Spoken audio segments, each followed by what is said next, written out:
In the fertile lands of Ilarut, where the soil was rich and the rivers sang to the earth, there ruled a king whose wisdom was as steady as the mountains. King Adiyemi was loved by his people, for he ruled not with fear, but with honor. But peace is a jewel that glitters too brightly, and in the neighboring kingdom of Oduka, envy began to grow like a poisonous vine.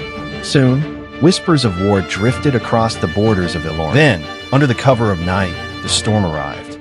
Flames devoured homes. Steel clashed against steel. The enemy descended without mercy, and the land that once knew laughter trembled beneath war cries. Though the warriors of Ilorin fought with courage, they were outnumbered and overwhelmed. The battlefield grew silent beneath smoke and sorrow, and for the first time, the king felt the heavy shadow of defeat. In desperation, King Adiyemi sought the wisdom of the spirits. Through the priestess, the ancestors spoke. To defeat those who walk as men, you must seek those who walk above them. And so the king climbed beyond the known paths of his kingdom, into the mist-covered mountains of legend. Each step carried the weight of his people's survival. There, beyond the clouds, he beheld beings unlike any he had seen. Giants, tall as ancient trees, strong as thunder, guardians of a forgotten realm. Before their mighty leader, the king bowed his crown and made a vow. If you help us reclaim our land, our kingdoms shall become one. Your blood shall mix with ours. It was a promise that would reshape destiny. The giants accepted. Mountains echoed as they prepared for battle. Weapons the size of trees were lifted with ease, and the earth trembled beneath their march. When the king returned with his towering allies, his people watched in awe. Fear mixed with hope, for salvation sometimes arrives in unexpected forms.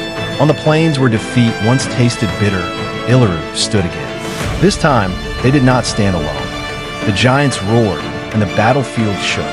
Enemies scattered like dry leaves before storm. Power unlike any seen before reshaped the tide of war.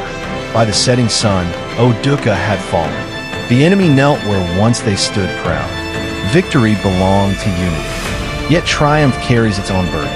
A promise made in desperation must be honored in peace.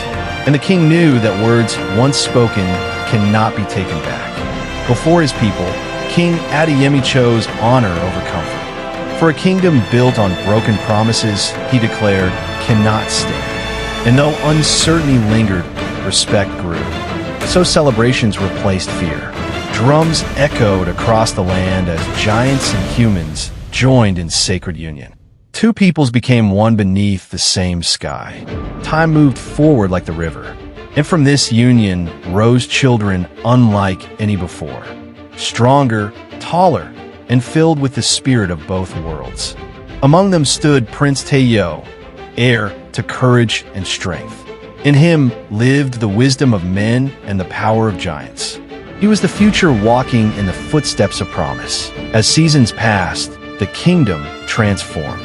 Homes grew larger, gates stood higher, and soon, none in the land stood below 7 feet tall. Thus, from war came unity. From unity came strength. And from a king who kept his word rose a kingdom of giants, where honor stood taller than any warrior, and legacy reached beyond the clouds.